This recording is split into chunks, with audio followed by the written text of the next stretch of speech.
semuanya, kembali lagi bersama saya Cindy Wonga. Pada video kali ini saya akan menjelaskan mengenai salah satu teori yang penting, yaitu Theory of Pain Behavior. Nah, apa itu Theory of Pain Behavior? Sebenarnya, Theory of Pain Behavior adalah perkembangan dari teori Reason Action. Karena teori ini adalah perkembangan dari teori Reason Action, maka penemunya juga masih sama, yaitu Fishbane dan Agent. Nah, teori ini dapat dikatakan sebagai perluasan dari teori Reason Action. Karena pada teori ini masih tetap ada salah satu faktor dari teori Reason Action, yaitu niat. Nah, pada teori ini tetap berdasarkan niat. Nah, niat ini adalah indikasi kecenderungan individu melakukan suatu perilaku, dan niat juga merupakan anteseden langsung dari perilaku.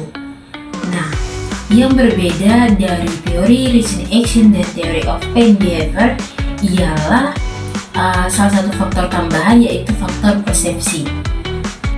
Fishbane dan Agent berasumsi bahwa individu cukup rasional dan menggunakan informasi yang tersedia serta mempertimbangkan akibat dari tindakannya sebelum memutuskan akan mengikuti suatu perilaku atau tidak.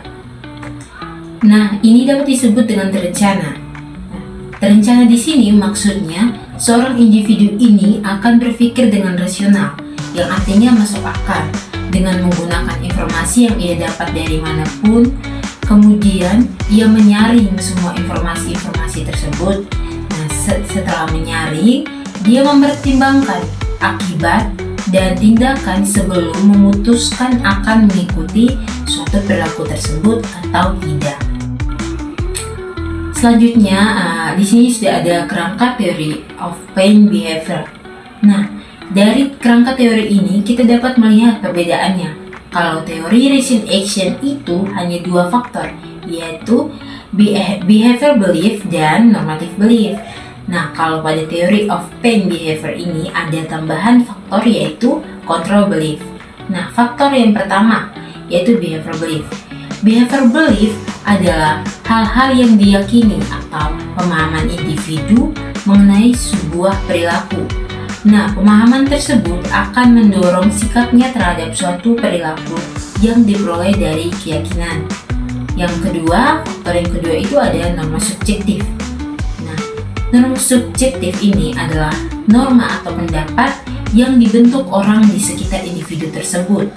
Nah, normative belief ini akan mempengaruhi subjektif norma atau norma subjektif. Kemudian norma subjektif norma ini yakni persepsi individu dari hasil tekanan sosial atau pendapat lingkungan dan norma setempat terkait perilaku atau hal yang dirasakan. Nah, faktor yang ketiga yaitu control belief. Nah, control belief ini akan mendorong persepsi orang atau persepsi individu. Nah, kontrol di sini maksudnya sejauh mana dia meyakini bahwa dia bisa melakukan perilaku tersebut atau tidak. Control belief adalah pengalaman pribadi seseorang atau orang di sekitar. Mendorong persepsi ini maksudnya hal yang dimana persepsi individu ini akan mengukur apakah individu ini akan mudah atau sulit melakukan atau mengikuti hal-hal atau suatu perilaku. Baik, selanjutnya saya akan memberikan salah satu contoh. Ya, di sini contohnya terkait dengan merokok. Yang pertama, faktor sikap. Contohnya, jika individu yang memiliki sikap negatif terhadap merokok cenderung lebih bersemangat untuk berhenti. Nah, yang kedua, norma. Nah, jika orang-orang di sekitarnya mendukung untuk berhenti merokok, maka individu tersebut akan merasa lebih mudah dan ingin berhenti merokok. Nah, faktor yang ketiga yaitu persepsi. Nah, misalkan jika individu tersebut merasa bahwa mereka memiliki kemampuan dan sumber daya untuk berhenti merokok, misalnya dukungan medis atau terapi, mereka lebih cenderung untuk mencoba dan berusaha untuk sukses dan bisa dalam upaya berhenti merokok. Sekian penjelasan dari saya. Terima kasih.